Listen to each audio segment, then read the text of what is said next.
A young person should find something that they're passionate about to do. And that's not going to surprise anyone. It's a clear thing to do. It's very hard. If you don't love your work, you're never going to be great at it. 제프 베이조스는 아마존닷컴의 설립자이자 최고 경영자입니다. 그는 2017년에 빌 게이츠에 이어 1,000억 달러를 넘는 개인 자산을 가진 두 번째 사람이 되었습니다. 자신의 집 창고에서 세대의 컴퓨터로 시작한 사업을 미국의 4대 테크기업으로 키워낸 그는 과연 젊은이들에게 어떤 조언을 해줄까요? The other thing I would suggest to any young person, even before they start their career, is to really think about their choices. You can get very fixed on your gifts. So everybody has gifts. You know, maybe you're extremely beautiful, maybe you're extremely good at mathematics, there are a lot of things that you can be given. But those things can confuse you because they're not the things that construct your life. It's your choices that construct your life. But you can't be proud because they're gifts. They were given to you. You didn't earn them. You can only be proud of the things you earn. And so as I got older, I started to realize I wasn't proud of my gifts. I was always good at school. School was always easy for me. And I was always proud that I was a great student. I got A's in all my classes. I was good at math, all of that. And I thought that's who I was. But it's not true. Those are the things that are gifts. What was hard for me is deciding to work hard, deciding to use my gifts in certain ways, to challenge myself, to do things that I didn't think I could do, to put myself in uncomfortable situations. You can choose a life of ease and comfort, or you can choose a life of service and adventure. Which one of those, when you're 90 years old, are you going to be more proud of? 제프 베이조스는 뛰어난 외모를 가지거나 공부를 잘하는 것은 선천적으로 주어진 선물과 같은 재능의 영역이며 이러한 요소들은 스스로 얻어낸 것이 아니므로 자랑스러워할 것이 아니라고 합니다. 우리가 정말로 중요하게 여겨야 할 것은 바로 선택입니다.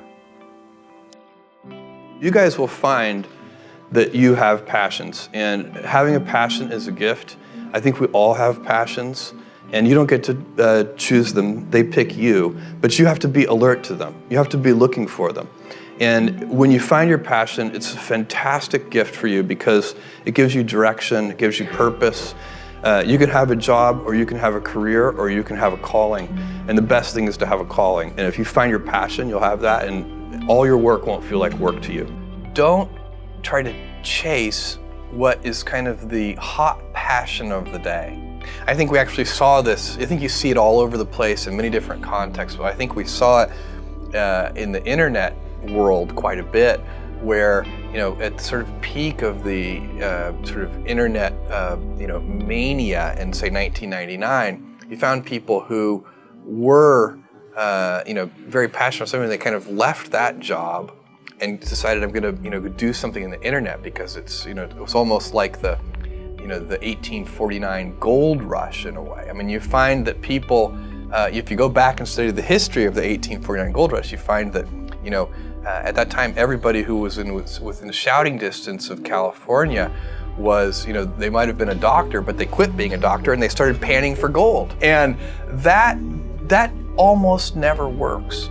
I suspect it leaves you ultimately unsatisfied. There's a lot of people, and I'm just not one of them, believe that you should live for the now. I think what you do is you think about the great expanse of time ahead of you and try to make sure that you're planning for that in a way that's going to leave you ultimately satisfied.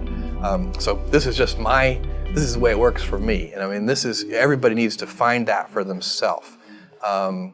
So I think there are a lot of paths to satisfaction, and you need to find one that works for you. 우리는 각자 우리 안에 있는 열정을 깨닫고 그것에 따라 삶의 방향과 목적을 결정해 직업이나 꿈을 가져야 합니다.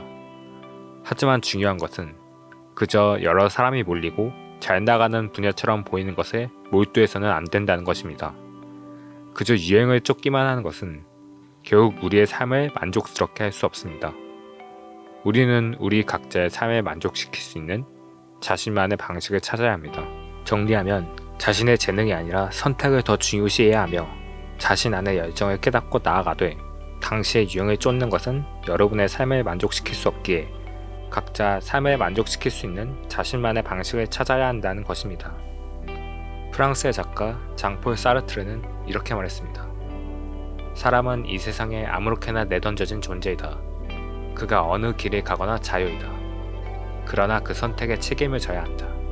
여러분은 어떤 선택을 하고 어떤 길을 걸어가시겠습니까?